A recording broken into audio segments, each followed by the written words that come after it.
Hey, Tom. Okay. All right, welcome to the April 30th special meeting here at 5 o'clock. Call the meeting to order. First agenda item for the meeting tonight is Tom has a budget plan proposal for us to go over for Public Works and the wastewater. So I'll turn it over to Tom. All right, Kiki, if you can see it, there should be a memo for the budget there somewhere. Yep. Okay, I don't know if everybody's had a chance to read this, but I'll kind of go through it. Yep. So the first thing I did is I outlined, the core, what I believe the core functions of the Public Works Department are, and that's to build, maintain quality, efficient roads, sewer, water, and building systems for the city of Nisswa and its citizens. Our mission is to provide that in a professional, efficient, reliable way, and in a timely and courteous manner, again, to the city and its constituents. And the reason I point that out is as you go down in here, especially with the 10% cut budget scenario that we were asked to do, is what are we doing that could be cut without cutting those core services, you know, for instance, plowing or replacing signs or anything like that. So I outlined for my 10% budget, most of our inputs increase in price each year. I think most of you are aware of that with your own either businesses or homes. You know, fuel prices are never lower, grocery prices, whatever you have, parts, labor, and it's no different with us. We get a lot of that stuff at a discount from private citizens, but it still goes up every year. Now, the other thing we have to keep in mind is population of the city is steadily growing. There's more roads, there's always more buildings, that's more people generating more phone calls. And it trickles down to the Public Works Department. So referencing that, and I go back to our core functions and the mission statement, I've made as many of the cuts as I could from places outside those core functions. So the first thing I did, is because it's not really something I can easily predict, and this was a hard one to cut because I've been trying to raise this every year, is matching funds for county and state road projects. So I believe last year we had $50,000 in there for that. So that was one thing I just cut to zero underneath the 10% budget line item. I cut another $2,000 from our cemetery budget for improvement projects there. And then the next thing that I wanted to consider was downtown garbage service. Now this one's kind of a sticky one for me. I get the reasons why it was probably added, you know, people didn't want to see garbage blowing down Main Street or whatever, but we don't provide garbage service down at the 371 and 77 intersection. We don't provide it anywhere else in town other than downtown. And that service between the cans that we provide, the labor to empty those cans every day, the bags for the cans, we can spend up to $17,000 a year on garbage service. So that for me, under that 10% cut scenario, I'm cutting out all those services for downtown garbage for 2026. I would like to get your opinion on that. If that's something that you'd like to continue or not, because it will impact how do I get to a 10% cut. If we privatize that to one of the haulers, would they be putting out cans as we have on the sidewalks, or would it just be dumpster? That was the one thing I was wondering. I think they would probably have their own cans so they could come around more conveniently, get it with the type of truck they have. It kind of would depend on the hauler. I did have one of them call me that was interested in this topic. So there's at least one hauler that is interested in providing this service. Okay. Can you, I mean, can you speak, I know last time you had kind of touched on this issue, um, with, you know, the feeling of how it may have been abused by certain business owners, stuff like that. Maybe it's a combination of not completely getting rid of it, but maybe relocating cans to a different location in town, depending upon where if there's sections that more abuse is taking place than others, you know, is that a possibility also? We could, so up till now at least, we've just been adding cans. We get a complaint, we add a can, and it's, you know, the ones that you're referring to that were abused were in the square, and they were filled with coffee beans to the top on more than one occasion. And so one of the expenses the city's occurred to deal with that is we put Tommy gates on the back of the truck to lift those heavy cans. We maybe wouldn't have had that. I mean, we use it for other things, obviously, now that we have it, but that was the impetus for getting a truck with a Tommy gate. It was either that or we were gonna have, a lost time injury for a back injury for one of our guys, probably, so. So that's one. The other, form of abuse we get is everybody sees those cans around and they'll bring their home trash and stuff them full. And so that gets harder to control because they'll just grab the first one they see. And they'll lift the lid off and they'll pack it in there. And so there's that. It's a similar situation to what we had with the recycling.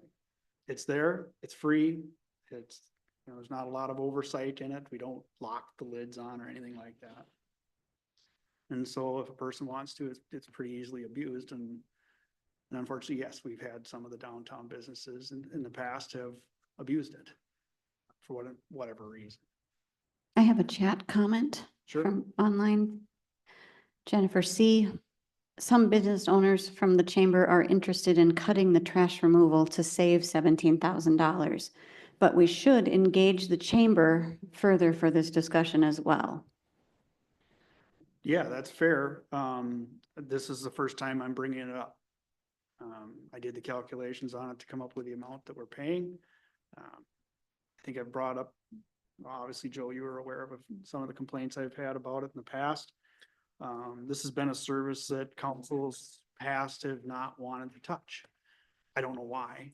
I mean, it probably is nice during some of our festivals to have city cans out there, but I think private garbage services could provide cans just as easily. And But couldn't we explore the concept of having additional trash receptacles out there during these festivities that we have? we do, Right, we do bring extras out, yeah. right. So even removing it to its entirety and then providing some additional support for that during those festivities, 4th of July parade, the Jubilees, you name it. That should still satisfy any type of issue that we would have during those peak influxes of folks coming into the community. And then those that are going in to these various businesses or restaurants in town, Mhm. those businesses are gonna need to be able to provide the, Additional comments online. Would the city leave the trash receptacles? And also, would the city consider bringing in temporary or those paper box type cans for the big events? In other words, the 3rd of July and Festival of Lights and so forth for the big events. Those paper cardboard cans that you're referring to, I think those were brought in by one of the garbage haulers one year at the request of the chamber. We've never provided those. As far as leaving the cans, if the council decides to eliminate the service in any one area, we'll remove the can to prevent the abuse. The cans aren't cheap. We'll reuse them. For instance, if you stop the downtown garbage service almost all together, we still have to deal with the pickle, the Chamber of Commerce building, because those are ours. Right. So there would still be cans in those spots. This is just an idea of how to get down to a 10% cut. And for me, it's not really a core service. It's not maintaining any of the city-owned buildings. It's not maintaining the roads. It's something that if we cut it, there is another way to provide it. And I just want you to consider it and see what you'd like to do with it. I'm open to suggestions or modifications of it anyway, so. I think that would be something like, Kiki had said, to get the chamber involved and see. We'll work with them. Mhm. Yeah, I'm sure after tonight, it'll get out that we're considering this. You'll hear a range of thoughts of what to do with it. So some of them really depend on it. It's been my experience that the cans are largely there because of the food-oriented businesses downtown. And the other businesses that have them to prevent their debris from coming into their store, say they're selling clothing or something else. So if we remove it, they'll have to make some kind of accommodation for that, so. Another question from Mayor Carnahan. I don't know if we can hear you yet. Oh, yeah, I don't know if everyone can hear me. Sorry, I'm not there.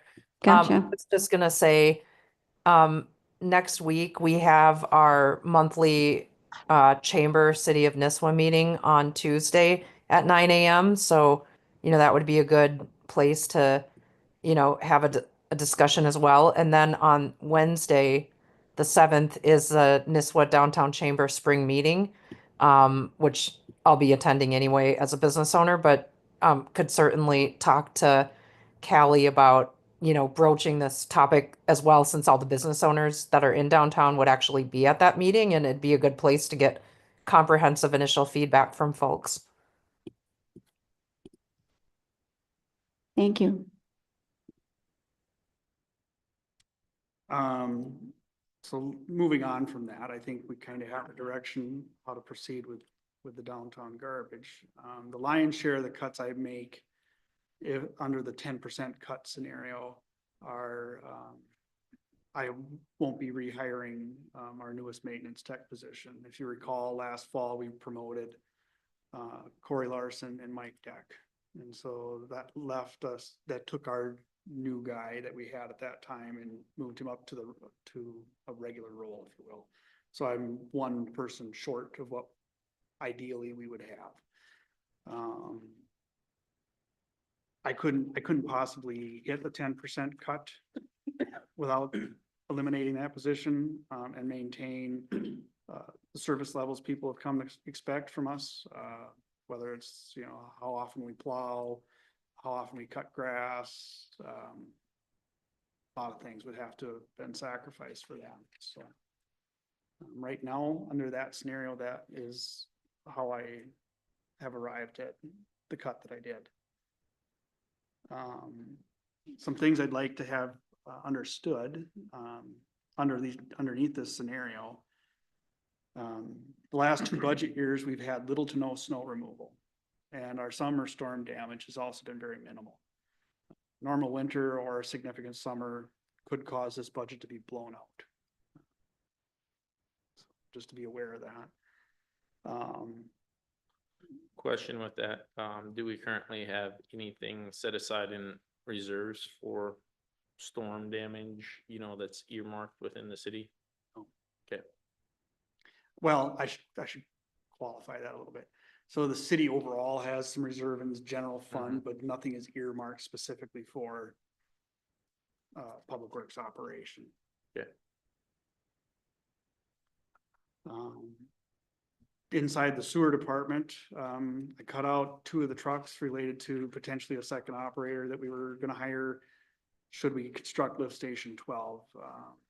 Inside of our vehicle matrix for that, it cuts 14,544 per year until those items become necessary.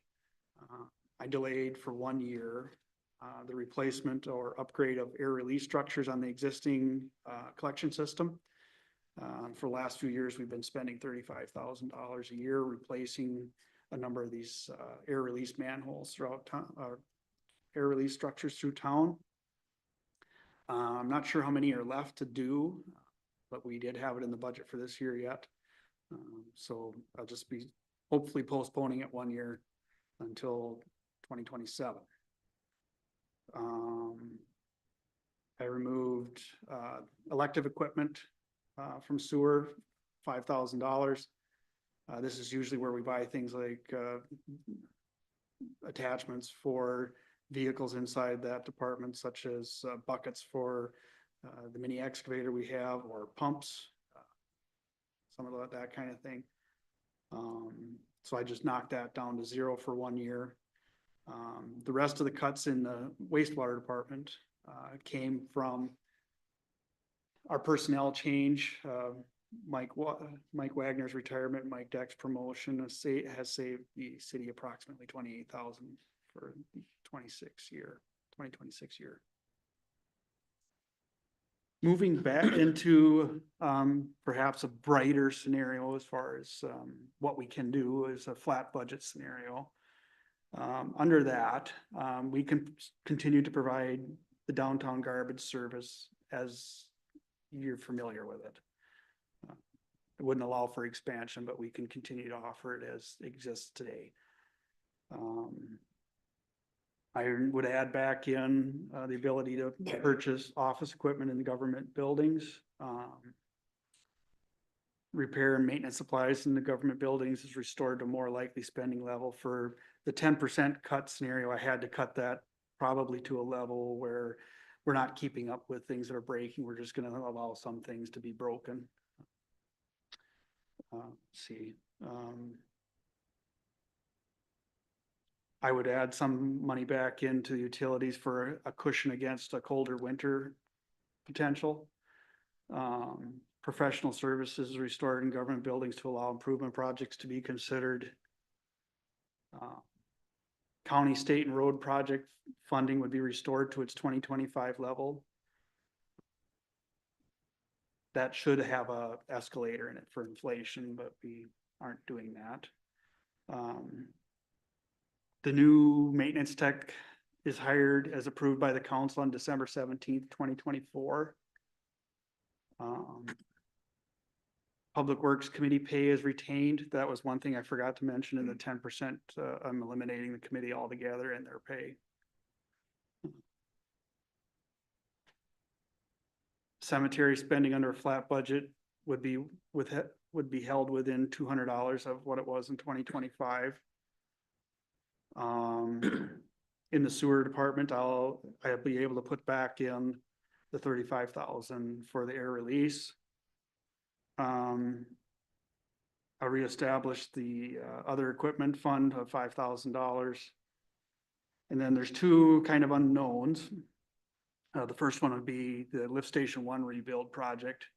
It financially can proceed underneath that scenario, barring approval from this council. We would have to figure out what the bonding expense will need to be for the final version of that for the budget. And then the one unknown that I can't answer that the council has to work through a little bit is the new property the city purchased in lift station 12. I don't know what the expenses should be for that yet.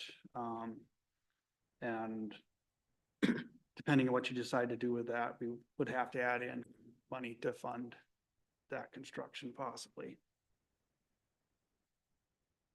The last scenario I went through is, I think we had considered it an all out or a dream scenario, or you know, there were really no limits on it. So I didn't have a lot more to that. Really, it comes down to what are our bond payments going to be for the 26 road bond. We potentially would add in a second shop pickup truck. That would add $34,6275 annually from our vehicle matrix. We would need to discuss, and that's being worked on, funding for retaining walls at the pocket park related to the alleyway and drainage on Main Street. We've talked about some curbing and other things there.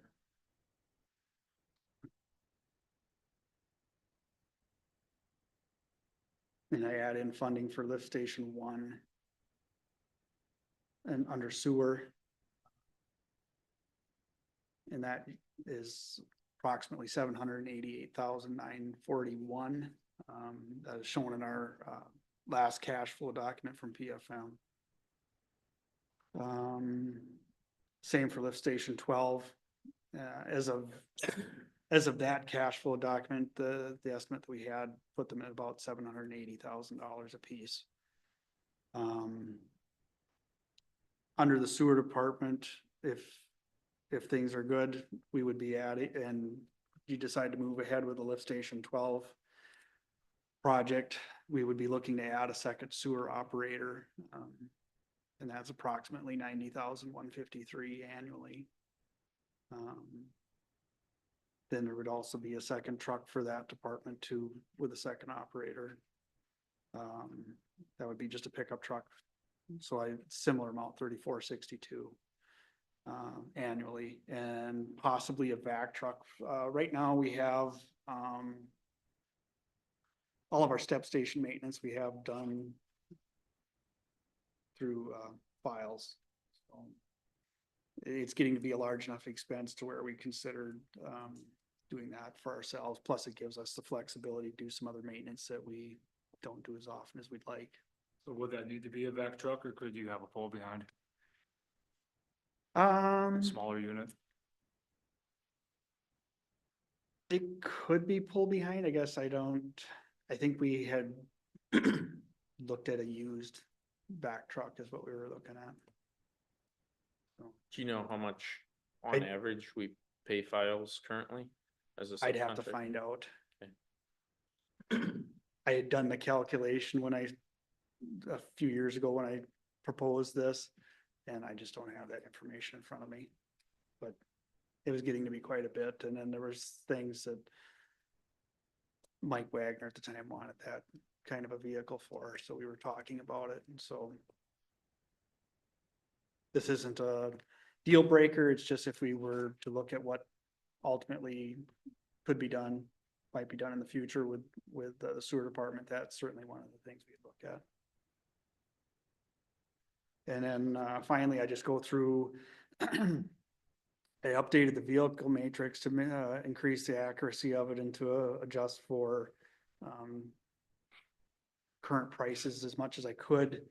And so I added some of the attachments that we buy when we buy some of these pieces of equipment, for instance, the snow wing to the large loader. Usually that thing, when the loader goes, you'd probably get a new snow wing. It could be reused, but anything with snow and salt gets the crap kicked out of it. So a lot of times we'll replace that. I added the blower to the small loader for now. And one of Jenny's versions of the Matrix had our vehicle lift that we recently bought in there, but that has a very long cycle time to it. I think I've got it set at least 20 years. So I don't see replacing that anytime soon. And that should be it as far as the budget. I guess if you have any specific questions or comments, thoughts. No, I think, my only comment would be, lift station number 12 and, the city purchase. You know, we can talk about that in the future, coming up here with conversations to that property, because I think those directly tie in together on what we're going to do. Can you remind us though, for everybody on lift station number 1, we are up against kind of a timeline on that? Can you remind everybody of the timeline of lift station number 1? So we have budgeted for that replacement, or well, it's a rebuild, really is what it is. And we had planned to do it as early, the planning for that as early as this summer, looking to do the construction next summer. And so what that would entail is it would be a larger barrel size pumps to help handle some potential flow, because if lift station 12 is built, it's likely going to empty into this one. We already have at times some capacity issues here. And it's also one of the original lift stations from 1991. So there's some things that have degraded enough to where it's time to upgrade it. And it takes quite a while to get a new lift station online, from the time you say go. Obviously, there's some engineering that has to happen and construction, obviously, so. If we wanted to go for next year, we have to be kind of planning for that this summer.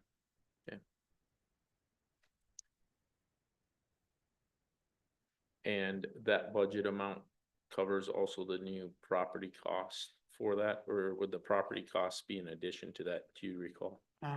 I'd have to find out. That number is getting to be an old one too, so I'm Okay, not sure. And I hate to color that too much because I don't know what the property value is, but I'd Sure. have to look to see if that was included in the estimate. those are my questions. I don't have any more, Tom. I'm good. Okay. Thank you. Okay, Yep. yeah, thank you. And if you have questions about any of this stuff you think of later, as always, stop in. I'll go through all this with details for you. And fill you in where I can. Thank Thanks. you.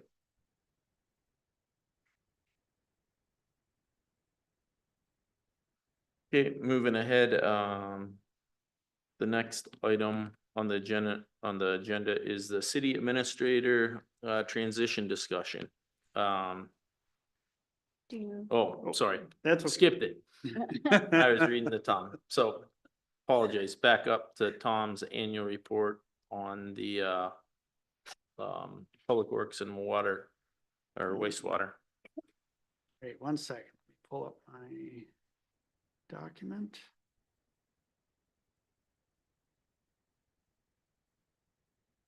Okay.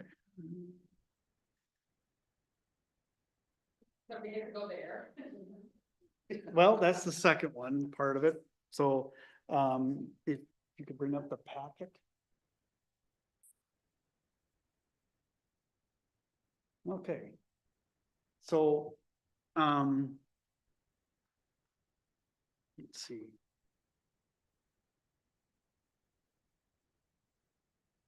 Yeah, there we go. Okay.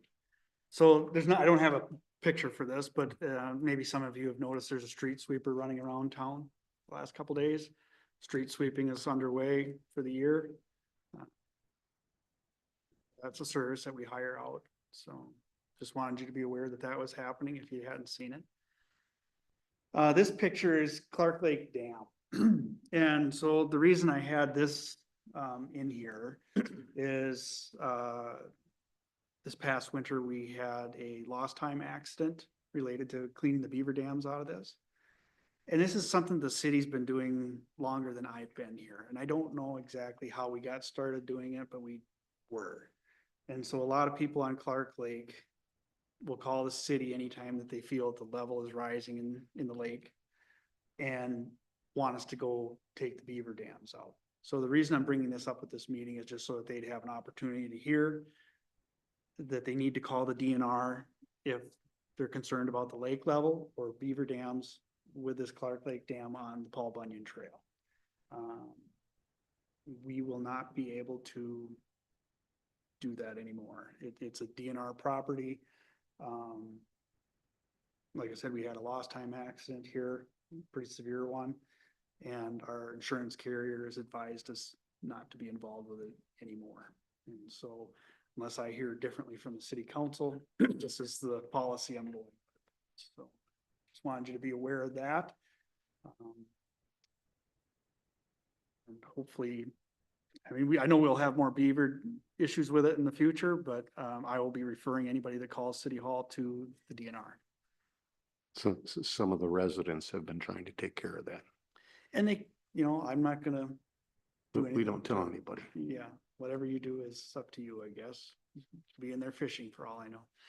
So. The next item I wanted to talk about was City Hall, or excuse me, well, I don't have pictures for this either, so bear with me a minute. The City Hall remodel, that's scheduled to begin next Monday on the 5th. Just with that, two things. Wanted you to be aware that coming and going from the building, there might be some adjustments. You might have to come in through a different door. It's possible the front doors might be closed for a little while, or there's just warning signs and tape. We may have to relocate some bigger meetings possibly over to community center. People will be notified if that happens, but just to be aware that there may be some inconveniences related to the city hall remodel, including parking in our parking lot back here, that side and the back. There should be a blue dumpster and some trusses there already. That's gonna be used for construction, so. The other item I wanted to bring up, and I had discussed this the other day with Jesse a little bit. Myself, and then Amber, I think, for the trail, have a similar question, and that's if change orders occur. We're looking for some permission or authority to deal with larger change orders up to potentially $15,000. Have the authority to say yes to those if need be. Looking for the council to give us some direction on that, or thoughts, or possibly approve that. Obviously, we would still come back to you with the information on that change order. Like for instance, if when they start tearing off sheetrock, if they find more mold than they expect. I don't know, there could be just things when you're doing a remodel project, there might be other expenses you don't expect. And so rather than coming and having a special council meeting every time they come up with something that's over the spending limit that I have as a department head, I'm asking for a temporary raising of that if possible. Joe, do you want me to speak to that or are you gonna speak? Yeah, or I can. Okay, Real quick. So Jennifer and I had a meeting earlier today with the city labor attorney about this to try and increase this and stuff. And there are some legalities with the current ways that the city, policies and codes, correct, Jennifer, are written, that it actually kind of has our hands tied at this point to actually legally do that for you, we found out. We will talk more about the proper steps to go through that the attorneys advised us in the next portion. Okay. But that was an exact question that we asked today, and we're a little bit tied at this current time to actually rule on that, but if I could, I would. Appreciate that. So just know that, because we were like, how do we make this happen for all sorts of reasons? So we can touch more on that in a minute. Understood. Okay, my next item that I'm gonna move into is again lift station 1. With that project, we've gotten a precise location now. This is lift station 1 here as you see it. This is the current lift station 1. The next slide, next picture down, is about where we expect, where we might need the property that we would need to build a new lift station. We need to be able to keep the current lift station operating while the new one is constructed, so this is, we have a better description than this, but this is where the lift station would go. So that would be constructed while the new one is built. And so once you decide to move ahead with that project, the city attorney would have to be engaged to contact property owners for a potential purchase for that.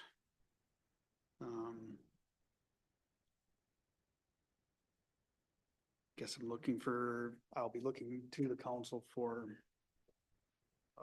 some kind of direction on that as far as how you would like to handle that or when you would like to get started with that.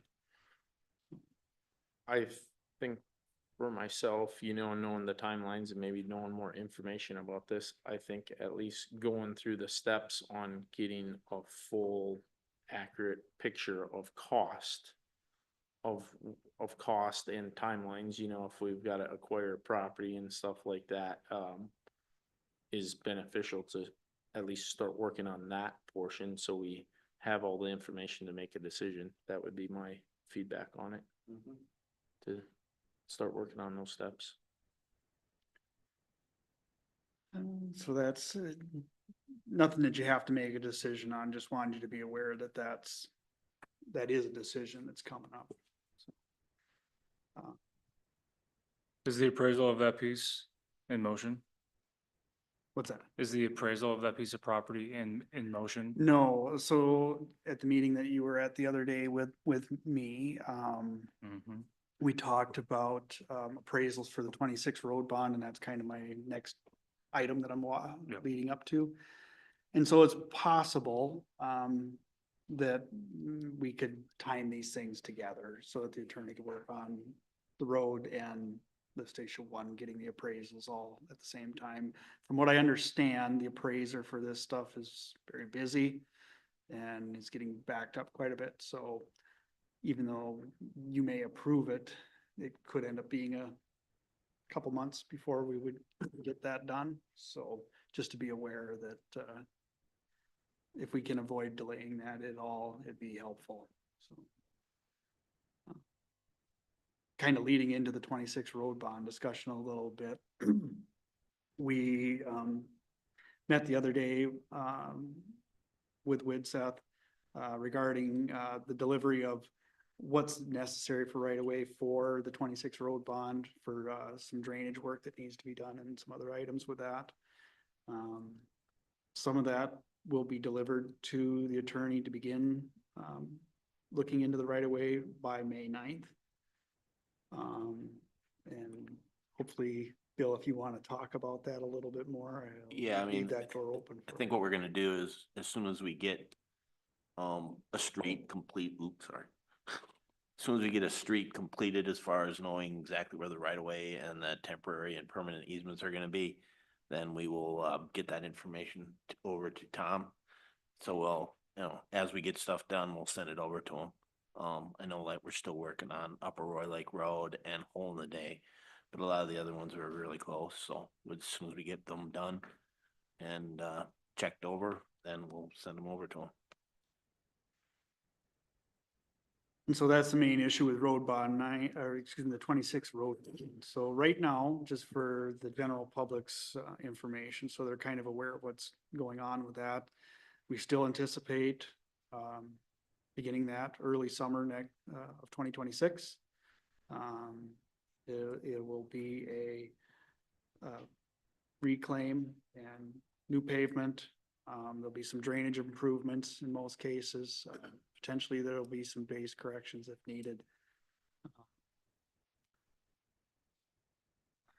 Have the road list in front of me, but let's see. So it's Upper Roy. It's some connecting roads off that. I think Roy Lane. It's it's Edna Lake Road, Edna Lane.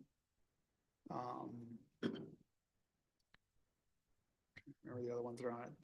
Hole in Day Bay, Hole in a Day Bay, Old Polk. Government Trail, Sumac, Lendy, Polk. Polk Road. Thank you. That's in the 27. Wooddale's in 27. Oh, sorry. You're right, Bill. Thank you. Wooddale next door. Yeah. I was thinking of Woodward. Yeah. Yeah. And Candor Court. So, all of that is still on schedule to be done in 2026. Tom, would this be a good segue to discuss with these gentlemen and Mayor Carnahan online about what I discussed with you after our meeting yesterday? I'll go into that into the 27 road bond, because I think that's more impacted by that. So you and I talked a little bit about, in the instance of East and West Linden and some of the other roads that are close by. Well, I guess 26 it would be too. That's, you're right. Some of the roads that are closer to Gull Lake or are in more sensitive areas where they're trying to avoid perhaps some of the drainage work that we would like to do. Jesse brought up potentially having a district where there's a special assessment for those roads, or that there's a different standard for how we build in those areas. I don't know if you want to speak to that a little bit, Jesse, what your Yeah, I can. idea was? I can. I think that all of us here have seen the dramatic increase in the property valuations of the city of Nisswa and obviously this county, but on the basis of what's impacted this city in the last 5, 6 years, real estate market value now being at 1.3 billion and rising from what it was 5 years ago, going 6 years ago, pre-COVID, of half of that, if not even less. We're seeing the driving impact of the properties up here that's attributing to those increased market values not being the homes off of the water. It's the homes being on the Gull Lake chain, not just main Gull Lake, but every associated chain lake, a part of that.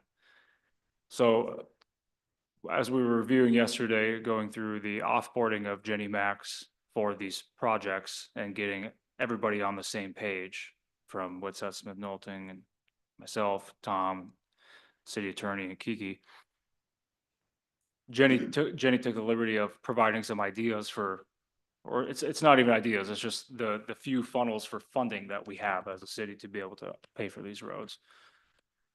A thought that crossed my mind after I left that meeting, and I've circled up with Tom immediately, was, is it not worth us considering looking at assessments? And what I mean in regards to assessments is to look at specifically the roads alongside the Gull Lake chain.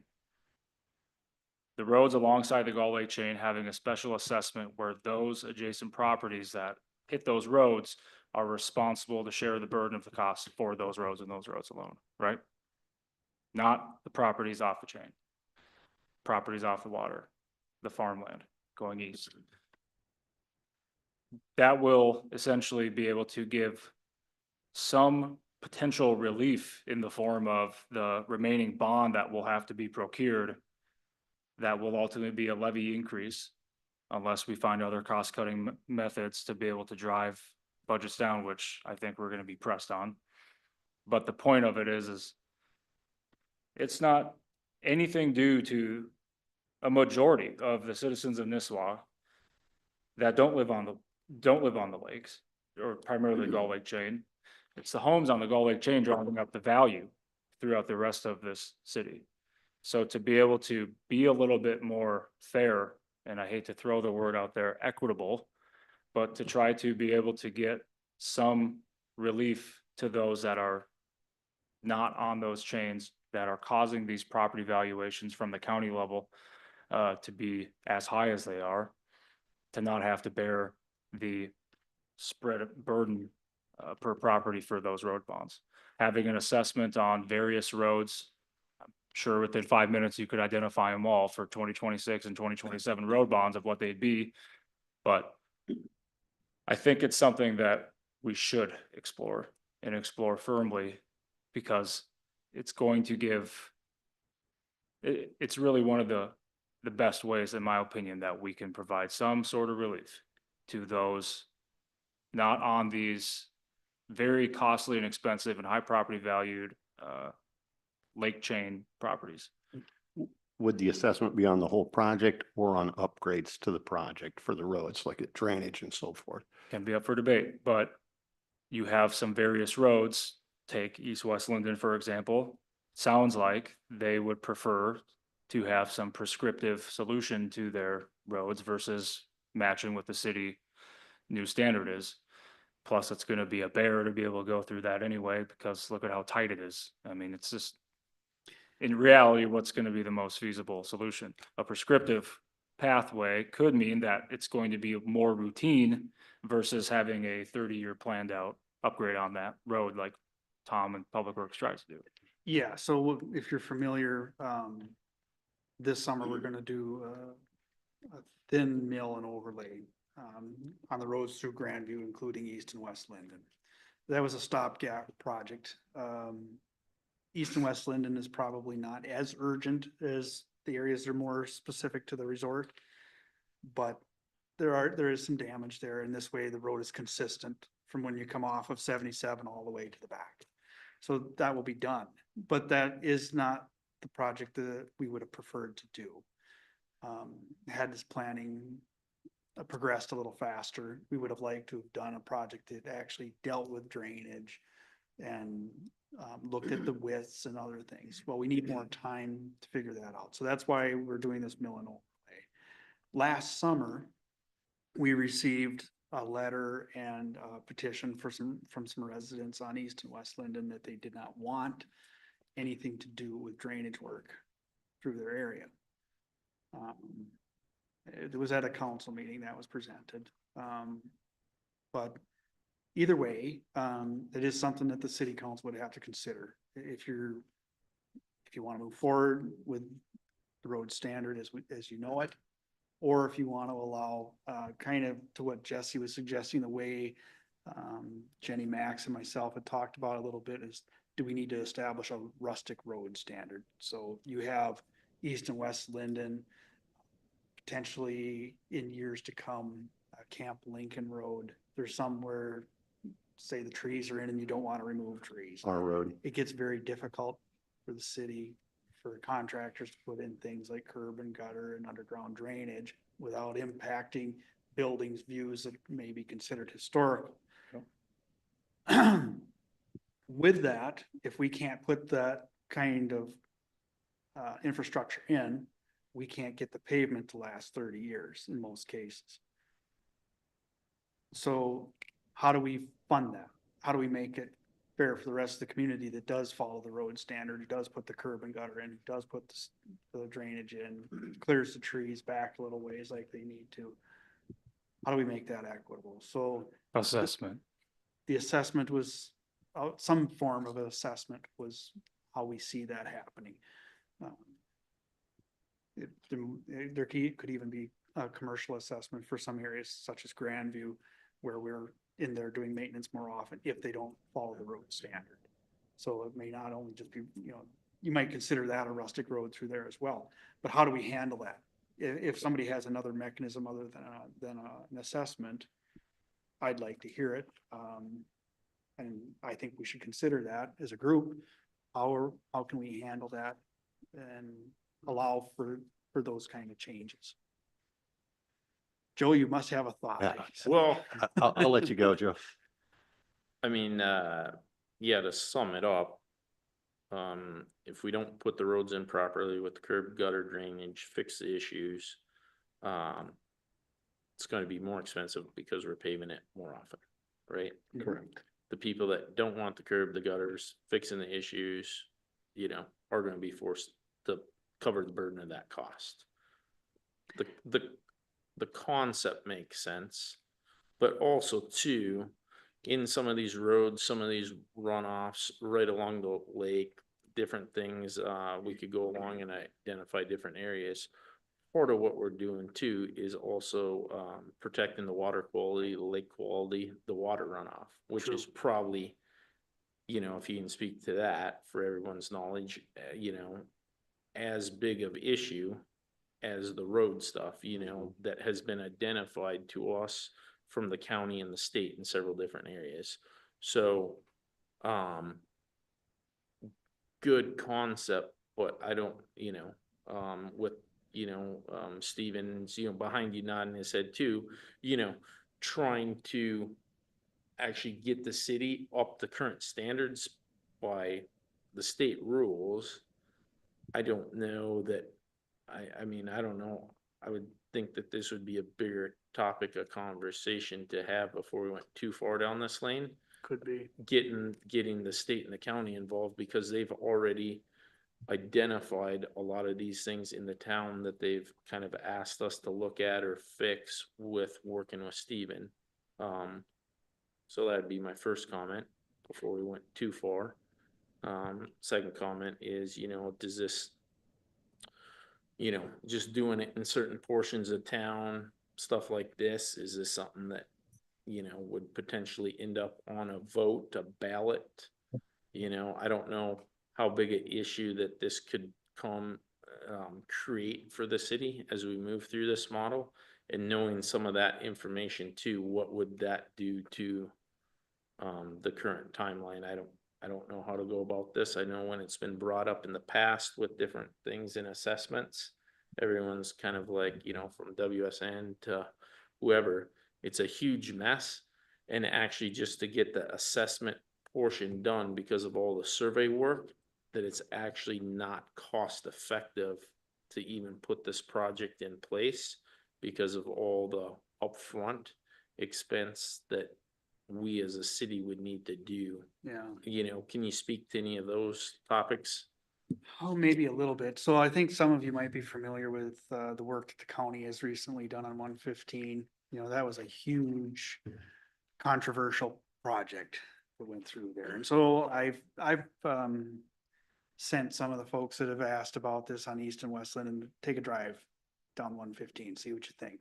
Some of the things that they've done with curb and gutter, for instance, it's a beautiful section of road that was built.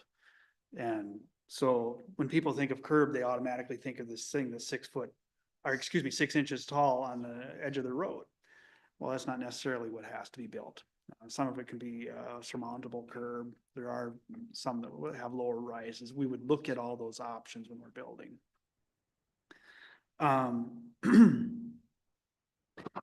Road assessments are difficult, and then a lot of communities are going away. And so far, we've managed to keep our road building policy pretty simple. Everybody pays in to the general fund with their property taxes, and we rebuild all the roads according to when they were last paved. So the oldest gets redone first, or ones that are in really bad condition. Now, that's where the starting point. Now, there are roads in town that are busier than others. For instance, if you go through Grandview, a lot of people recognize that there's way more traffic. It's gonna wear out faster. What we've been doing to try to address that is in those more sensitive areas. We did this on Hazelwood. We bump up the tonnage of the road so that it can handle the traffic better. It'll last longer, and that has helped. And where we can save the money on some of those smaller cul-de-sacs and stuff, we leave them at a lower tonnage. That way everybody has what we consider a quality road to drive on throughout the town. We're trying to improve the ride quality throughout town and the usability of our streets. Mayor Carnahan has a statement as soon as you're done there, Tom. She can interject. I'll carry on after she's done. Oh, okay, thank you. Yeah, first of all, I appreciate that, you know, people are trying to think of different ideas and solutions for how to get things done. But I just want to go on the record to say I'm adamantly against a special assessment for a number of reasons. I feel like it's forcing these property owners that are on the lakes or on these certain areas to pay for a project that perhaps they didn't initiate. And while we understand that improvements on the roads are needed, I'm not comfortable without actually going to these residents, whether it's on East Linden, West Linden, or whatever road, to allow them to have a say and a voice and assert their perspective on it. I feel like it also places a very unfair burden on certain residents, and that's one of the things that I've shared in multiple meetings when I was door knocking for mayor. Even people on lakes that are maybe seniors that worked hard their entire lives to be able to retire where they're on fixed incomes, and doing a special assessment like this, they may struggle with these unexpected costs, even if their property value is going up. And I also think it takes us down a very slippery slope. If we're going to go down the path of doing special assessments and one passes, what kind of precedent does that set for Nisswa down the line? And I would say too, as it relates, Tom, because you brought up County Road 115, well, that's the road that my parents' lake home is on. And I was very heavily involved and a key citizen voice. And that's what actually got me involved in public service and government, because my mom was walking our dog on that road, a miniature dachshund that weighed 7 pounds, and a truck came by and hit and ripped the dog in half and almost killed my mother. And that propelled me to action with the county, with the residents, initiating neighborhood meetings, going around all around Lake, door knocking all those doors, holding meetings at my parents' cabins, engaging the county, meeting with Crow Wing County Engineer Tim Bray, and Tim Hool at the time, the county administrator. And I can tell you that that entire process was very divisive for the residents, cabin owners, homeowners on those two roads, and roads that also need to access County Road 115, or Nashway. And the takeaway from it still, like, yes, the road, we needed it, but where it came down to, and this was the crux, is a lot of the residents on that road, they didn't want the curb and gutter, they wanted an overlay. And the county flat out said, well, we're just gonna let your road rot, and you guys can continue to drive over potholes, and you can continue to have unsafe conditions. You either do it our way, or we're just gonna let your road rot. But that's not the role of government either, right? The role of government is, the only reason that government folks, have funds and whatnot to do projects is because they're taking our money.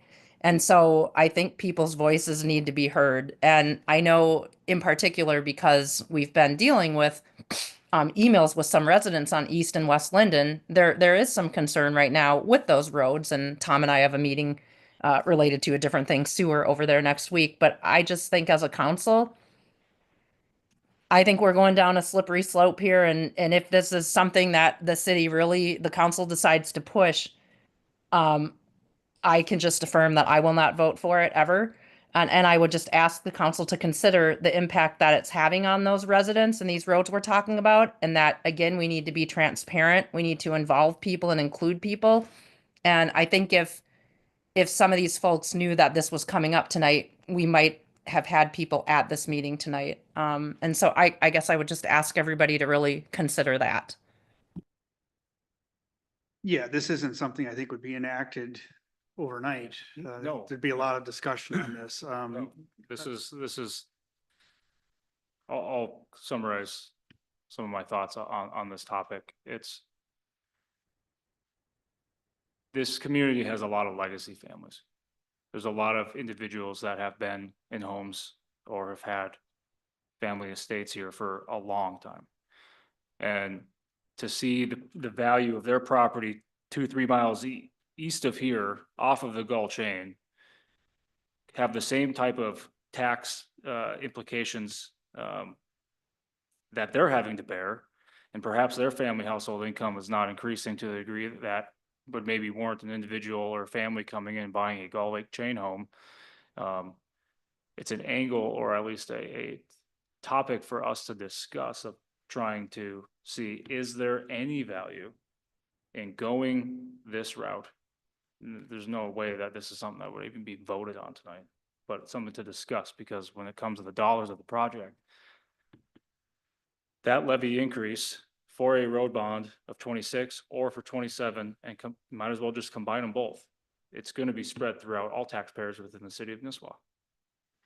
I will say one thing kind of related to assessment projects too. If they come about, if the council decides this is something they maybe want to do, and you identify a road as being one you want to assess. Now it falls under a different process too, that there are public information meetings that have to be held. It's a state law.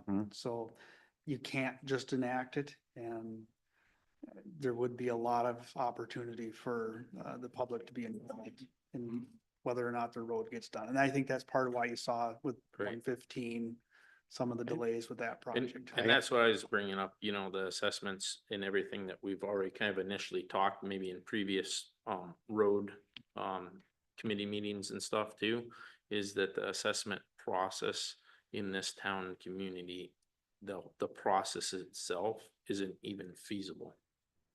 From the initial look, with all the survey work and everything that is done, by the time that all got done, it would negate what we had gained, is kind of the initial take back, that when we've talked about in the past from WSN, the city attorney and stuff, their feedback on, that, Tom can share more about that, but that was kind of going with my question. It's not, I think everything should be talked about, but, from the initial stuff that we know, it doesn't even seem like it's a feasible option with what has probably been looked at and some of the stuff in the past and what's involved with it. Mark, what are your thoughts? I understand why municipalities put in assessments. I know some municipalities, they'll only put assessments in for roads covering 50% of the cost on roads that are going into new developments. Personally, I am not a big road assessment person. property we had up north, we were told that we'd be assessed because now the city wanted to put in a new road, wanted to pave it, went from dirt. They were putting all these things. And I was told initially that my portion would be about $12,000. Halfway through, the project, they changed the assessment on how they were putting the assessments out. We ended up paying $30,000 for a 350-foot road in front of our property. Hmm. But I understand assessments and I understand that. I think, if we're gonna look at that, I think for roads that are already there, there shouldn't be assessments for when we redo them. I might be looking at, if it comes and says, okay, we want to do an assessment for, well, the city has to put in a road that's going to connect this development. I might look at that as having the assessment then, but it's kind of hard to tell somebody, well, we put a road in, it's there, and I understand, and now we're redoing it, but we're going to assess you for the work. I just don't think that's right for the taxpayer. I understand what you're saying with those that are on the chain. And as Mayor Carnahan said, you might have somebody that's been there for a long time and they may, they're just barely getting by paying the taxes on that property. And so it's a discussion we should have and just look at it. But I think, open it up and go there. And the surveying would already be done when we're going in to do a road. So, I mean, to me, that's not an issue. I understand what Joe's saying on that one, but I think that is a big discussion we have to have. And if that's something that the city's looking at, I think we should get some involvement with the taxpayers too on that.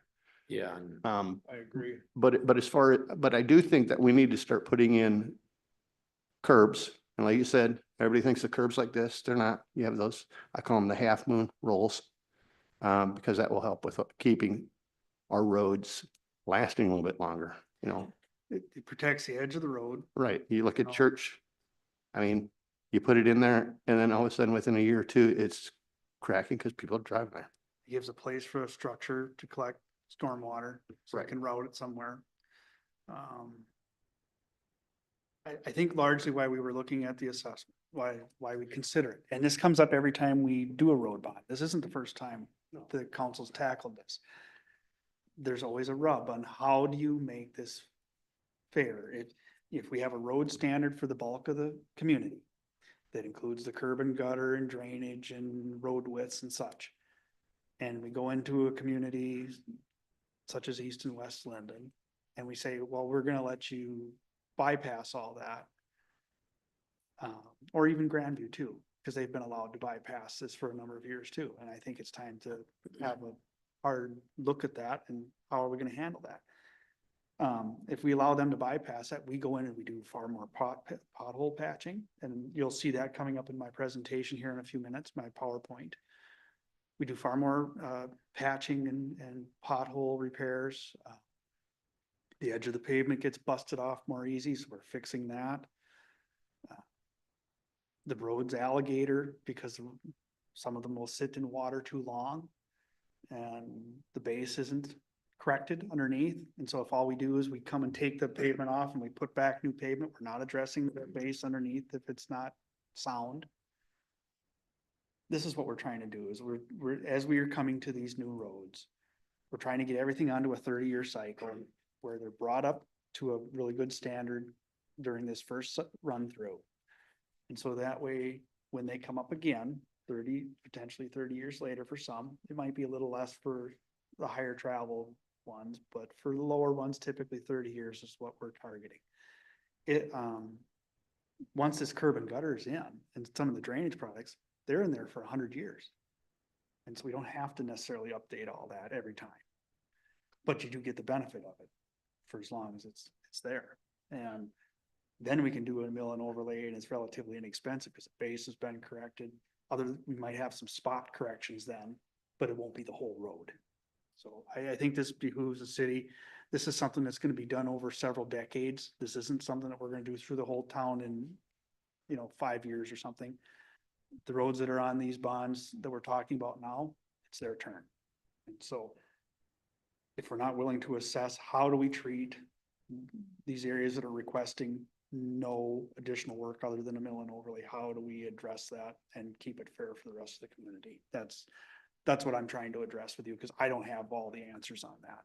Yeah, and I guess a thought I would have, some of these roads, East and West Linden, let's just start with them. Yeah, it is an old historic road. It's all built up and developed, on the sides per se, minus somebody tearing down an existing place, building a new place. They both dead end. It's not a thoroughfare, this is always a hot topic, the whole neighborhood wants involvement in it. I would be more open to saying, okay, here you go, the city actually turn them over to the neighborhood and let them have a private road, and they can maintain it, they can do whatever we want, and just eliminate that burden altogether from the city and have a private road standard in place, so fire, whatever can still get in service, and work on a private road standard that would have to be followed. But, Well, there is a. leave it to them, just like Grandview did with North Pines, that whole development in there that, it's a whole private road standard. Is there one established now? No, you can't currently do it after. Because my neighborhood of Tall Timbers is a private association. We pay for all of our own road upgrades and repairs on our own. Right, existing private roads are still there. Yep. So let's say you have but new private roads, that was a couple of years ago, said, no, we want everything up to standard. And the other thing too is if there's a current private road and they want, I know some private roads will say we want the city to take care of it, repave it, whatever that. If that is it, then we would put it to the standard of the city, but then there would be an assessment for that development to do that. Hmm. So currently, right now, yes, if there's a private road, it's been grandfathered in, but everybody has to take care of it, yes. But you're what correct. we'd have to do is adjust that standard, Mhm. For the roads, and kind of go back to the way it was prior to a couple years ago, where it didn't have the same standard, but that's a bigger topic of But if conversation. they're gonna be paying to maintain it, they're not gonna want a Cadillac if they're only willing to afford a Buick, so to speak, right? Right, So like if they're not even wanting the storm and gutter and they just want the prescriptive right. replace it by tuning the surface, we're good, we'll do it every 5, 7, 10 years and call it. It's cabin country. I mean, there's not, Depends on the neighborhood you're in, but most of the private neighborhoods I have found come to us a few years after Want it they're redone. built, and they want us to maintain their road. Jesse, you're more than familiar with that. Mike Wagner, who lived in that neighborhood as well, yeah, same thing. And not everybody in a neighborhood can agree on what the road should be. No. This is a very hard thing to get through. Centennial Lane, we've had a number of folks in here asking the city to take over that maintenance. That's the gravel road next to the cemetery. And the city's policy has been, for longer than I've worked for the city, is it has to be brought up to the city standard, whatever the standard is at the time. And then which usually just means it's paved, but now we include drainage and things in that standard. And once that's done, we'll maintain it.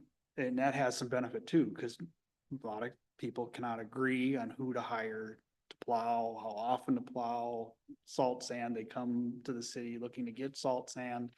So it gets confusing. And so that was kind of the impetus for why the city adopted that all new roads would be public. Well, the other thing too is a lot of people, when they go into an area and say in a development and not realizing, they know it's a private road, but they don't realize that, oh, well, we have to pay for its upkeep and maintenance. A lot of people don't understand that. So that's a conundrum too. Now, where we've made the exception is we have allowed, we call it a gated community. So for instance, North Pine, as you referenced, that's considered a gated community for Nisswa. In that case, when the plat is approved, it's made very, very, very clear that that is a private road. It will remain a private road. will not be brought into the city. So that way, if they build it to a lesser standard, it just is the way it is. Now, in the case of that one, there's an entity, Grandview, who's been around for a very long time, who maintains those roads. So most people through there won't notice the difference, but we have had certain developers, for instance, like Centennial Lane, where those roads are put in by that person with no intention of maintaining it. They assume that there's gonna be, an association that's made, and that association will figure out how to maintain that road. Well, in today's climate, neighbors don't talk to one another. And to deal with something like road plowing or road maintenance requires a fair amount of cooperation, and it just doesn't seem to exist. Unless it's by absolute necessity. Now, I get calls even from places like over in Lake Edward or on the edge of Lake Edward. When can we get our private road plowed? They've just moved up here from the cities and, well, I have a Nisswa address. Yes, you do, but you're on a private road, and it's very hard to describe that to people. Now, to Joe's point, we've never had a private road standard that I'm aware of. And so we did try to address that. That's when we came in with we're only gonna allow all new roads would have to be public unless they're in a gated community. That's why we came up with that standard. There was no standard. I mean, we have everything from a cart trail on some of the roads up to the north and some down to the south. And then some are close to being road standard, but they're not quite. But you know, for the city, it needs to be uniform. We're running down it with a large truck. You know, we're responsible for pothole patching. We can't have, you know, pavement that's this thick on one and this thick on another, you know, so there should be a standard. If there is if the city considers private roads, again, there's a lot to consider. We've talked about as far as how to get fire trucks down it, school buses. You know, and it changes depending on who's sitting up front here too. Opinions change, so. I don't know how Last you- question I have on it is, maybe Kiki, you can help me, or Maggie, but if this 2026 road bond is actually, let's say it's the 3.8 million, what would our annual debt service be on that and for how long? Do you guys have like a rough guesstimate? I do not. That is, How long do they typically go for? 10, 15 years? so we've been doing 7 to 10 years on a road bond. And Okay. what the reason that is we've divided the city roughly into fourths as far as Right. that circle. Yeah. And so that period of a bond allows us to get one paid off as new ones coming on. Understood. But that's still, I mean, are we like amortizing that debt load throughout the entire duration? Consistent? Or is there a front load that we then pay down? And then it's lower for year 2, 3 beyond?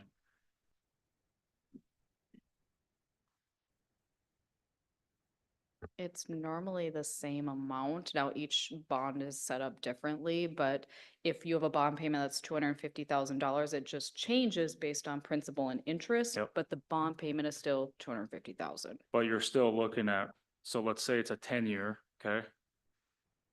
And you average that, amortized over that 10 years, you're talking $380,000 a year.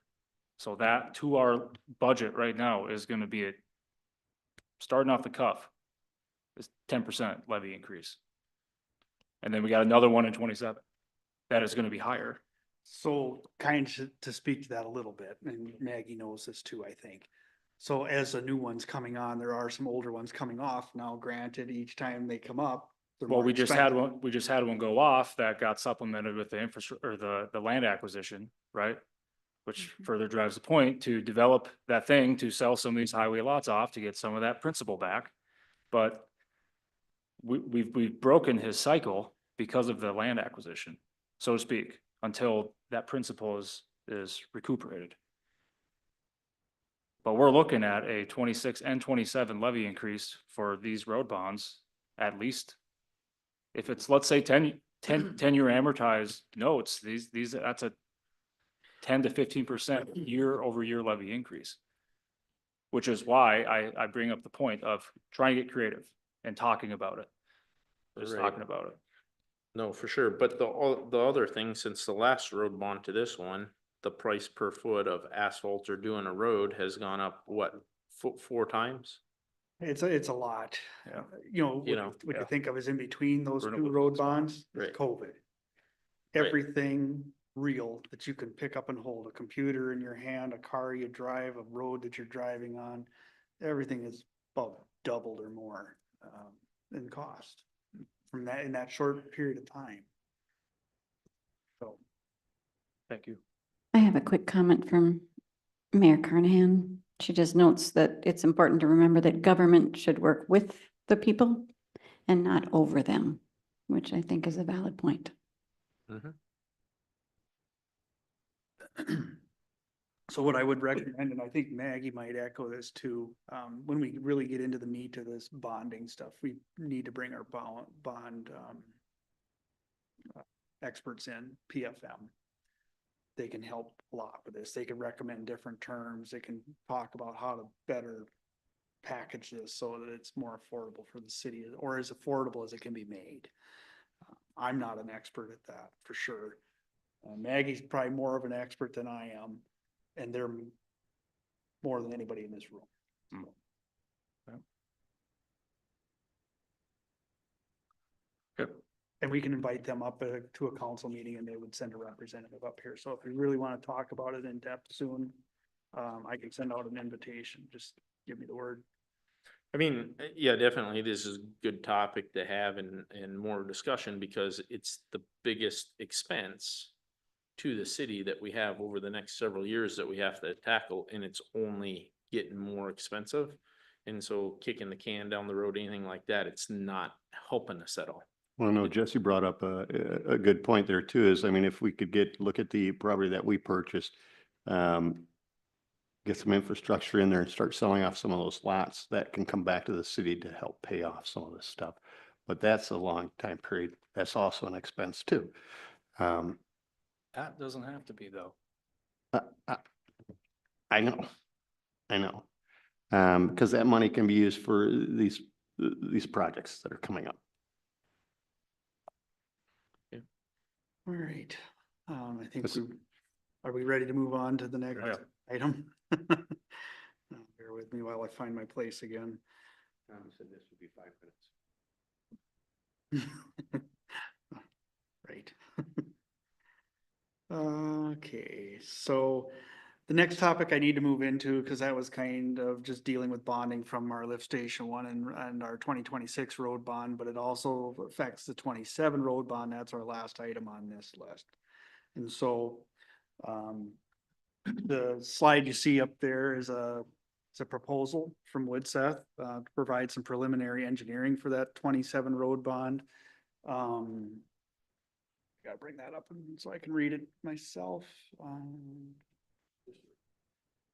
Go ahead, Bill, if you're more intimate with it than I am, Oh, okay. if you want to describe it a fine. little bit. I guess. So what this proposal talks about is just, from the city kind of requested us to look at 2 different areas. And area 1 is City Hall Street and the Nisswa Avenue corridor. Second area is Church Street corridor, up to kind of with the Church of St. Christopher property. So what our idea was is to kind of look at, for each one of these different areas, kind of look at schematic design concepts, and then kind of go through the process of what each one of these areas, what everybody might want for those different areas as far as like the design and the construction, and kind of take that to like a 30% plan. This is a very similar concept to what we did for the 2025 streets, where we kind of looked at the different concepts, what we wanted for the roadway, and kind of took it to 30. We met along the way with city staff, with the we actually had a public hearing with the residents to kind of go over it. So that's kind of what we're proposing in this, at least that idea or that method. And then along the way, we can adjust make changes to the schematic, make changes to the preliminary design in order to get to what we want at 30%, so that we move forward from 30%. We don't have a change in scope, so we know what we want to get to. But up to that 30% is the opportunity for things to change and modify. And, you know, we can deal with issues or deal with ideas that people have. So that's kind of what we were looking at. And then hopefully by going through this process for each one of these areas, we can define, look at different options and determine if the city wants to go through with those options. Like the geometry or how the intersection works out at Main Street and City Hall Street with Nisswa Avenue. You know, where do you want to have sidewalks? Where do you want to have the ped crossings? We can look at all that stuff and give you an option as to what we think it should be. And then we can decide or move forward from that and make decisions. Will, I know one of the issues I have is where Church Street comes up to Lakers Lane by the school there. I mean, right now, if I'm coming to Church Street wanting to make on left on Lakers, you've got all those cars parked right there now. And that's a safety issue in my opinion, because you can't see what's coming. A few times pull out because you can't see what's coming. Also for safe schools, will that be addressed also? I hope so. So kind of to go along with what Bill is bringing up. So he's trying to, build a scope for the 27 road bond. And as a city, we need to be fair and clear what we want them to pursue. So, you know, I've made a 3-page document with check boxes for all the different streets that I would like to at some point go over with either the council or the Public Works Committee or some group so that we can say, yeah, these are things the city wants done with these roads or the sidewalks. For instance, right after this document, there should be a letter from the Nisswa Elementary principal, I believe. Yeah, right there. Because have you been looking at that for what can be done up there on Lakers and Church? We've been talking about that for a couple of years. They would like to have, some crosswalks, some better lighting put in, blinking lights, pointing out that there's crosswalk, lining some things up. The sidewalk in front of the school is shot. That includes some curb that we own. And potentially there's some drainage work that might have to be done there, or rebuilt. So we need to look at that. That would be something that Bill would be getting us the details and giving us some ideas of how that could work. Okay. We're just saying that, yes, we want to go consider that, or no, we're gonna move that to a different project, or maybe you're gonna pursue that somehow different. But I think we need to figure out quickly what we would like to go into that bond, because by the time we get to next winter, he's got to be working on the actual engineering for that, so we can stay on time and on schedule with that. And remind me, I can't remember. Have we had discussions about sidewalks all the way down Church, or at least down, or has that not? So in my PowerPoint presentation, I've got a map. It's this map that you'll see. Okay. It's toward the end of it, and we can talk about it a little bit more there. So if you walk around downtown and by the school too, this is everywhere from in front of A&W, this is up and down City Hall Street. There's a bunch of gaps in our sidewalks. Yes. So do we want to pursue filling some of those gaps or lining things up better so that traffic can flow better, so that they make sense, that they're not offset in a lot of places? I'm going to talk about that a little bit more as we move into it. But just for now, I just wanted you to know that Bill has presented a proposal, or is going to be presenting a proposal to scope the project. Yeah. And this is the feedback that I'm going to give him, and probably some of you will help Yeah. build into that scope.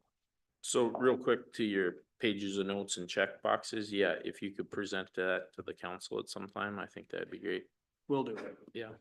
I mean, one of the things, I guess, and this is just in my opinion, if we go through this process that's shown here for areas 1 and 2, which area 2 is Church Street, kind of from Laurel, or no, Lakers Lane all the way up to, can't remember the name of that street is, but it's a pretty long ways up. If we go through that analysis or go through this process of going from schematic to 30% plans, we're gonna identify most of these issues that you're talking about. And we're gonna identify them, and then we're gonna come up with a concept or a solution for them that we can, it doesn't, it can change. I mean, there's more than one solution to a lot of these problems. We'll come up with some stuff, and that will give us the direction that we need, but based on the communication that we get from staff and from the public hearing and from the council as to how to get to the end, which is our 30% preliminary plans. Right. You know, one of the issues that you'll be looking at is part of our trails plan. There's sidewalks included in that trails plan, from parks, and that's Amber's here tonight to offer a little bit of feedback on that if needed. Church Street is one of those where we might consider sidewalks. So that this is one of the decision points that we will Yep. need to come up with for scope on that. Are we gonna build it? Do we needed it? What do we wanna do with that? So, you don't have to make that call here tonight by any means, but it is something real that we have to look at. So moving on from that scope.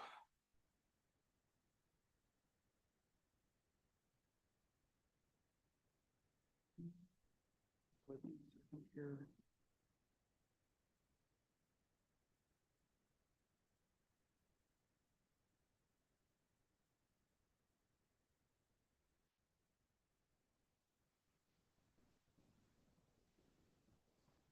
Okay, you've seen the letter from the Nisswa Elementary principal. I've talked about the alignment. We'll talk about this a little bit more when we get to my PowerPoint. We'll talk about the sidewalks, and then, the primary thing you're gonna see in that, if Kiki, if you bring up the PowerPoint now. We'll talk a little bit about drainage. And this will be a good, place to start. To talk about all the various issues that we're trying to address with the road bonds, and this one deals in particular with the 27 road bond, so. Let's see, we got that. We talked about those two items already. I just wanted to talk for a minute, what we spend on pothole repair. So this year alone, we've spent approximately $2,500 on cold patch. And this spring so far, we've spent $1,260 in Grandview alone. Each bag of the cold patch costs $21. A large pothole can take several bags to fill. The amount of labor required to install pothole patch is 2 men, 5 to 6 hours per week, 10 to 12 hours per week.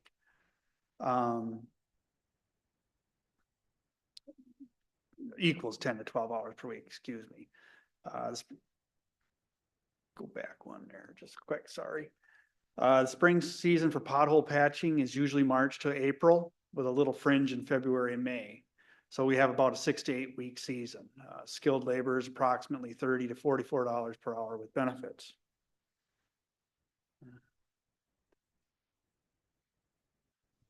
So in addition to that, we also do patches and crack filling. So we contract annually for road patches and other repairs. Parts of the roads that are too badly damaged to effectively pothole patch get these larger, what I'd call paver patches. After an easy open winter, we may spend $75,000 in a year like this one on all the various types of repairs we do, from crack filling to paver patches and such. After a more normal winter where we get the snow and the runoff and the freeze thaw cycles, it could be as high as 125 to 150,000. The patches get larger. If we haven't resurfaced roads for a significant amount of time, or those roads lack the drainage, we can be on the higher end of that, on a typical year. So that is one place where we, as we bring these roads up to a standard, we have seen a drop off in what we spend on repairs, even with a bad winter. So, hopefully we can get, it probably won't drop off because of inflation, but at least we'll be holding it flat. Some things that affect, road damage, poor drainage. We're about to dig into that more heavily here as we move through the slides. Poor design and construction, we've been talking about that for the last several minutes. If you don't have underground drainage, if you have pavement that's too thin, too narrow of a road, so people are driving off the edge of it. Heavy salt usage, you can see that all the time. It causes the water to not freeze back in the winter, and it'll get in, so it allows it to get into the cracks of the road, and the freeze thaw in conjunction with the salt will lift. And so if you go down a road, for instance, that has concrete, it's made of concrete as opposed to asphalt even more, that's where you get the ba-bump, ba-bump, ba-bump, ba-bump. So the salt is definitely accelerating road damage. Overweight vehicles. This is a big one, and one that we're trying to address in a more practical way. We do put up signage every year limiting the weights of trucks. We're trying to increase the design of our roads to handle heavier loads so that if people can still use them who do have to do commercial activities, even in the spring. But if somebody does happen to use them as overweight, they won't do as much damage. And then age is the other thing that affects seasonal road repairs. So to summarize that, for pothole patching annually, we spend on the low end between labor and materials, 18,000. The high end, it can be 55,688. Add in contracted patches and repairs, and we can spend up to $200,000 on some repairs that are preventable. My conclusion to that is it pays to install adequate drainage systems in our roads. And I'm just going to show you now some places where there isn't adequate drainage. Now, this is one of our newer roads, but it was one where the council decided that they didn't want to tackle a drainage project. They didn't put in the, yes, there's curb here, but it doesn't have the drainage structures. They didn't address the base underneath. And so a lot of people are familiar with this area in front of the post office. This is a perennial complaint here. Anderson's, I thought, did a fantastic job getting the water to flow here without drainage structures. But in the wintertime especially, ice will build up kind of in front of the doors of Main Street where you come around that curb, and that causes water to back up in front of the post office. Had we been able to put the drainage in properly, that ponding of water wouldn't occur there. And that's a problem that I think a lot of citizens can relate to. So I just wanted to put that slide in here, even though it's not currently on our 2 road bonds that we're considering. This is what I was talking about with the drainage in front of the school. Again, it has curb and gutter, but it's old. This is an old County Road 18 for those who don't know. And I just wanted you to be able to see some of the issues with the drainage here. This was after a rain event we had last year. It's another view of the same thing, and you can see it gets to right up to the same height as the curb. So there would have to be some, in addition to fixing the sidewalks, the curb and the drainage structure underneath would have to be updated. Now I've had some discussions with folks on Westland, and it said that they don't have a drainage problem. They don't, the road is fine. This is looking down Westland, and now then, to be fair, this is near Grandview, so this is probably the worst end of it. But I do have some more slides that show that it exists the length of it. This is further down. You're looking west here, and you can see the water ponds on both sides. There's nowhere for it really to go. It has to wait for it can seep away in the dirt on either side. This is outside the resort, and you can see on the right-hand side, the water collects, and it will sit there for a fair amount of time. If this was winter, it would go nowhere. It would sit there and destroy the pavement. One thing you'll notice with roads like this, often the road is used as the conduit for stormwater. It's the lowest point. The property on both sides is higher than the road. This would be a design flaw. This just further examples as I'm driving further down the road, you can see another area where it collects. A little further, same thing. This is moving into Church Street, which is will be on the 27 road bond. Church Street is another one where it's the conduit for the stormwater, and this pond will happen every time we get a significant rain. This is just looking to the north on Church Street in front of this church. This to your right is City Hall Street, kind of showing where it's coming from there. Just a little bit more on Church Street. Now here's where I would call it less than effective drainage products were installed. It's not terrible, but it isn't effective, especially for a heavily traveled road like Nokomis and Forest. This is in Grandview. This would be one of the areas we'd be looking to improve. But the French drain has been an improvement from what was there before, but still it doesn't keep the water off the roadway, as you can see here. And you can see there's ponding in several areas along here. And if you were to come with me out there, that is a rough section of road. There's been a lot of repairs on this over the years, mostly because the pavement busts up. Some of it's from construction with some of the new buildings Grandview's put in, but a lot of it is the road's very narrow. People drive off the edge. And in this case, there's also water damage. This is looking down Nokomis, and you're actually looking at one of our patches right there in the center of your screen. And you can see the water still collects there. And as you move towards us, you can see that there's probably going to have to be another new patch there on the edge of the old patch. Well, that's kind of what's happening with a lot of these roads on the road bond, is it's patches on top of patches and pothole repairs. It's further down Nokomis, just to show the same thing on, kind of getting to be repetitive.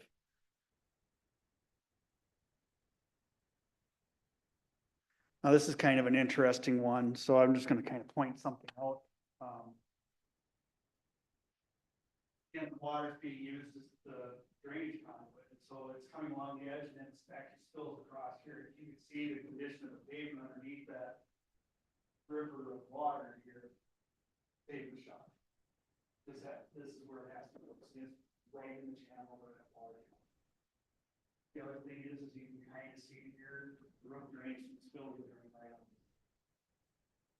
Something we'd be looking for with the road bond. Yeah, I mean, bituminous pavement is really not designed to carry water. It just, over time, it degrades or basically spalls away the fines and the asphalt from the surface, and over time it just, yeah, it becomes no good after a while. And this is just another view of it. You can see lots of potholes that have been repaired. Here, this is a patch that's been put in. Here's another patch that's been put in. This little piece here is a trail that Grandview has on there for the water. Likes to collect here. It finds the seam between the trail and the road. It busts up both of them. That's something that should be addressed. That's it. I thought I had a newer version of this, but so one of the other things that I have a slide for, but it isn't in this presentation, is there's also flooded manholes. And so what happens with that is it becomes what MPCA would call I&I water. So basically we're sending clean water to our sewer treatment plant. When we do that, there's an operational expense to treat clean water. We don't need to treat the clean water if we just keep it away from those manholes. So that would be one other reason we'd want to repair or provide for stormwater removal to keep it off the roadway, to keep it from flooding the sanitary sewer manholes. I think if there was anything else I wanted to cover with this. I think that's about it for my presentation. I guess if anybody has any questions or thoughts on that. This is on road bonds. I'm just going to go back a little bit. PFM, we've always used them in the past. We've used them for a very long time. That's going back to when Harold was the mayor, All right, so maybe even before that. I longer than I've been with the city. They've been here in one form or another. that's a nice little cost, isn't it? What's that? That's a nice little cost. It maybe is, but I think Worth it. I think they give us information that saves us money more than it costs. Right. So it's worth it. Keeps us from making mistakes, helps us get the bonds in the first place. I think it's a necessity. All I have. No, thank you. Definitely a big topic, and like I say, it's gonna be what we've got to spend the most money on at some point over the next several years, so. Yeah. The more information we can know, the better we can make decisions, I think. Yeah, so just to be aware, this was my annual report, and I just talk about the burning topics of the department. And so obviously the 2 road bonds and then lift station 1 are the burning issues. And I thought this would be a good place to discuss those or open it up a little bit, get people in the community a little bit familiar with what we're trying to do. So, thank you. Appreciate it, man.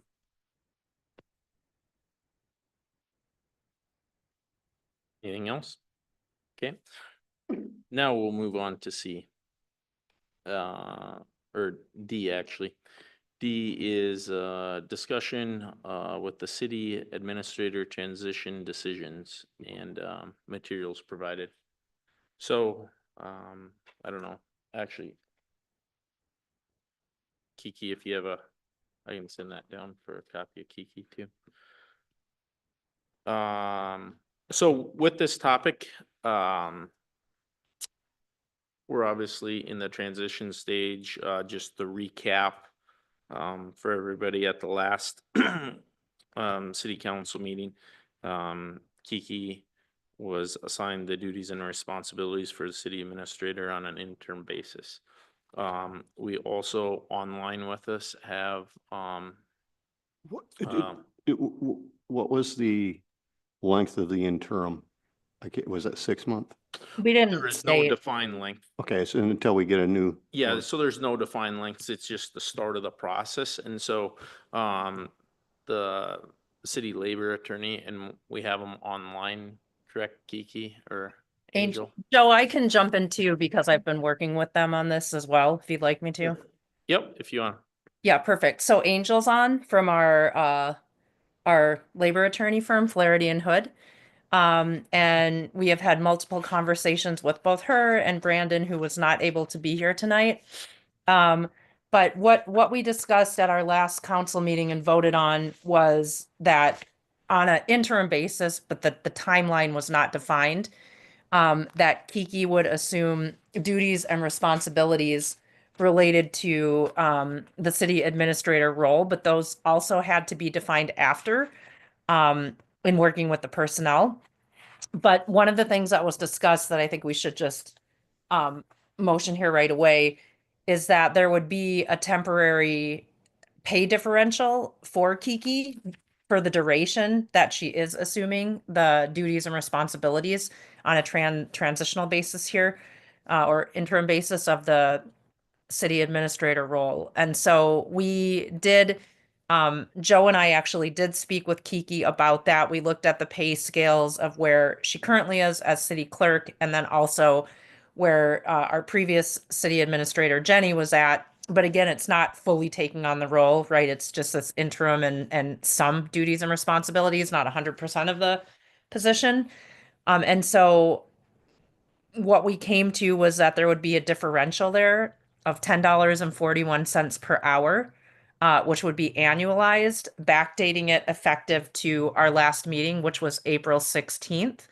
And so the sum of the differential and Kiki's hourly wage annualized would be her salary prorated weekly effective, again, backdating to April 16th. So that's a clear one that I think we wanted to come back and address. And so if the council would entertain, I would make a motion that based on that understanding reached between the city and Kiki, that backdating again to April 16th, she would receive that additional pay of differential of $10.41 per hour annualized, again, backdating to April 16th, 2025.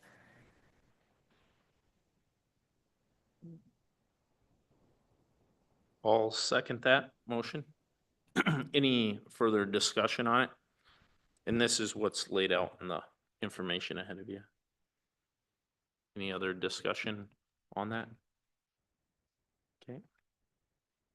Go ahead and we'll vote on that. So, Jesse? We'll, Are we doing a roll call vote? yeah, we'll do a roll call vote on it. Aye. Aye. Aye. Aye. Okay. Motion carries. Do you want to continue, Jennifer, walking through stuff? Yeah, so, okay, then the second item was, and I think this was shared or distributed with all of you in an email, maybe last week or the week prior.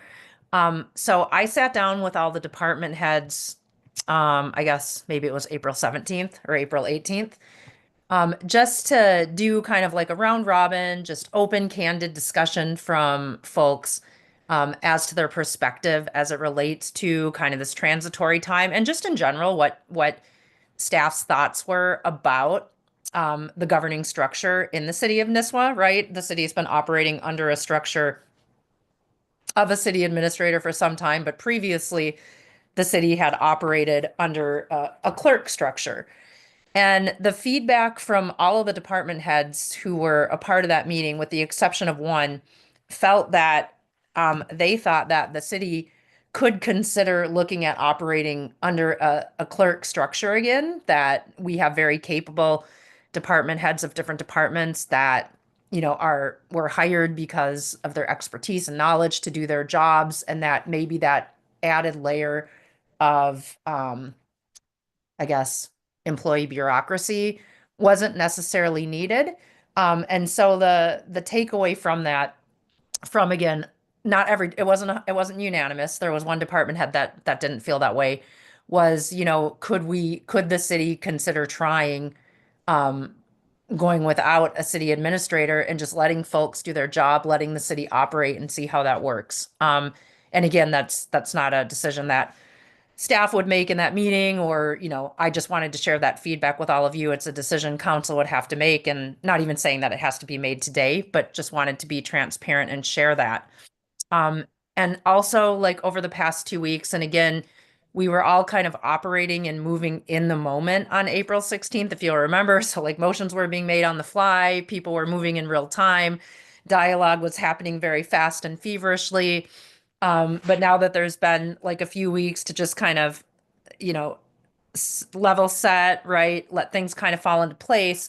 There have been additional discussions around that about, you know, Kiki, she has a full-time job as city clerk, and she has, you know, offered and did step up at that meeting to assume duties and responsibilities, but making sure that we're not causing unnecessary disruption on city operations, putting more burden on city staff, and not creating unnecessary confusion around the components as our ordinances are written and as the city administrator job description is outlined. So in talking with our labor attorney, Joe, and I as personnel liaisons, one of the discussion points that came up today was also to again, we talked about, we assign the city clerk or the city administrator duties and responsibilities on an interim basis to Kiki, but also that to understand that effective, like let's call it today,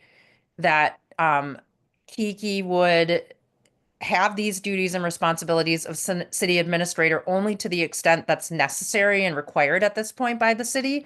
And after meeting and discussing with both Joe and I as personnel liaisons prior to performing these necessary duties and responsibilities, so we don't create more confusion, chaos, unnecessary uncertainty within staff, if that makes sense. And Joe, I don't know if I missed anything on that specific part of the conversation that you want to add onto, or Angel, our labor attorney who was on the call.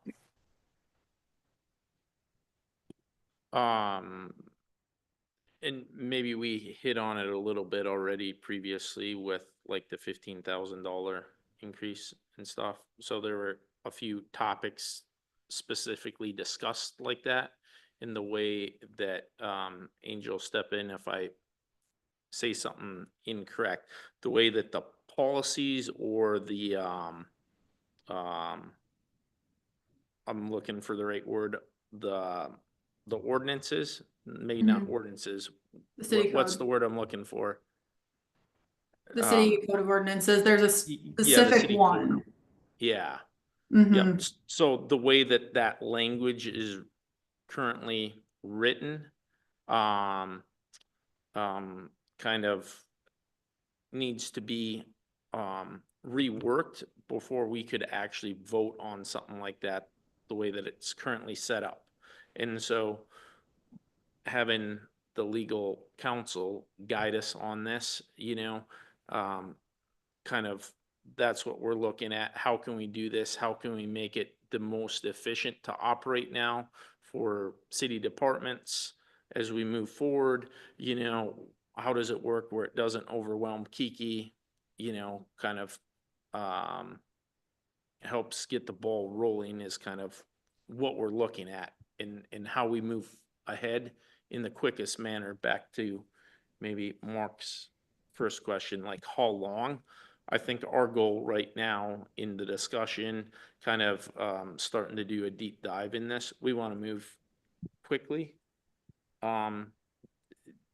Joe, did because- did the council get a copy of the privileged and confidential memo from the Yeah, labor yep, so attorney? that's all sitting Okay. right in front of us, so kind of explaining maybe some of the stuff that isn't in there. A lot of this stuff needs to be looked at because of the way the interim is set up, to keep that as short as possible for everybody's benefit and move ahead, I guess, and then to be able to explore what needs done to change some of that language. Is that kind of correct, Angel? Do you have anything to add to that?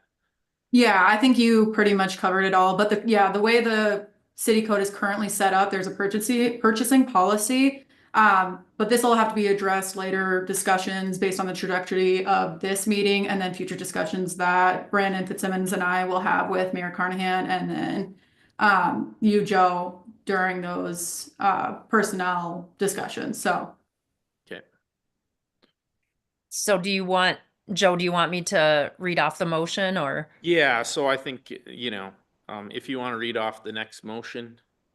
Yeah, so then the second motion to follow up on this portion of the discussion, so I will move that effective April 30th, 2025.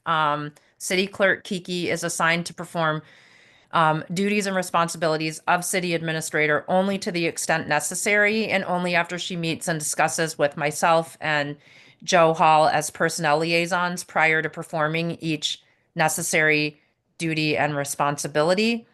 And the second part of that is that Joe and I would continue communicating with Kiki on this assignment and consulting our labor attorney.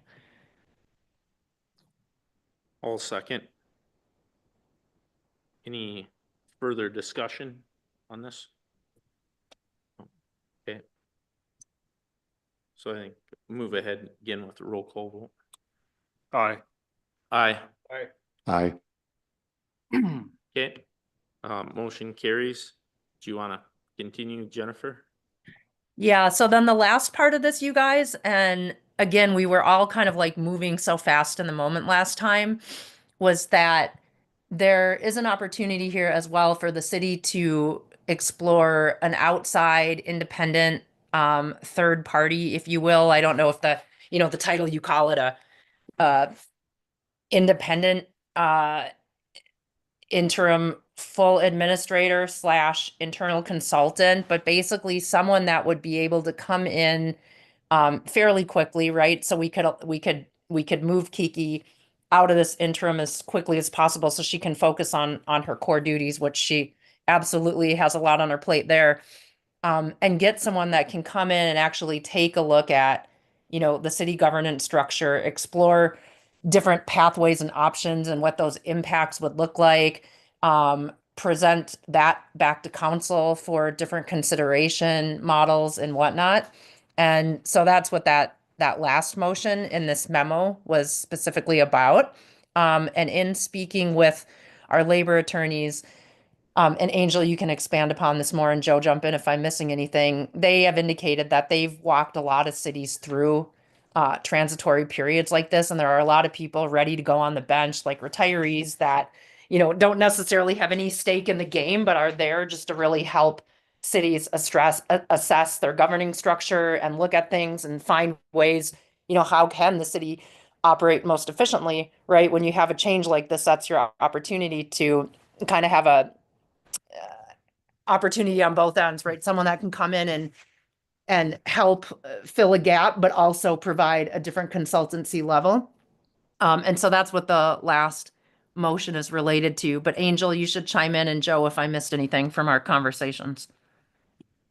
Yeah, go no, ahead, I was Angel. just gonna add in quick. We've worked with, as Mayor Carnahan mentioned, we've worked with several that just come in. It's a good way to have a neutral basis, looking at from the outside in. They provide just a little bit more concrete advice on how to manage things. It's an option that can be discussed later on. Again, not necessarily needs to be discussed during this meeting, but it's something that can be considered. Yeah, for sure. And basically going through this process, myself and Jennifer, we've had now many meetings, conversations with the attorneys, and really, as presented in front of you, guiding the correct way to go through this, and the correct steps to be taken. And even, once again, the example of giving some power back to department heads and stuff, and the correct steps that we need to go through as a city to do that. There's stuff that's starting to jump out at us that we need somebody internally to start working on some of those provisions to make some of that happen. And so taking this next step for us to start looking for that would be the next course of action, I guess, to keep going down this road. So So then the motion for that last or third portion would be, I guess I will move that myself and again, Joe as personnel liaisons are designated to explore options to facilitate the city administrator transition. I'll second that again. Excuse me, the only piece I have to ask on that is, are we moving forward to explore options to facilitate the city administrator transition with the notion of not having a future city administrator?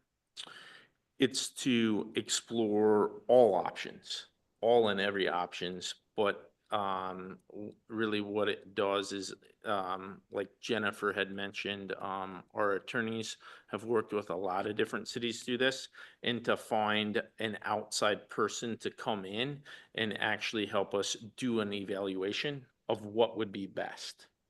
And So consulting. yeah, consultant or an interim thing, Angel, if you want to speak to this, but it's to explore every option in finding somebody to help come in. And so that decision, Jesse, isn't what we're talking about.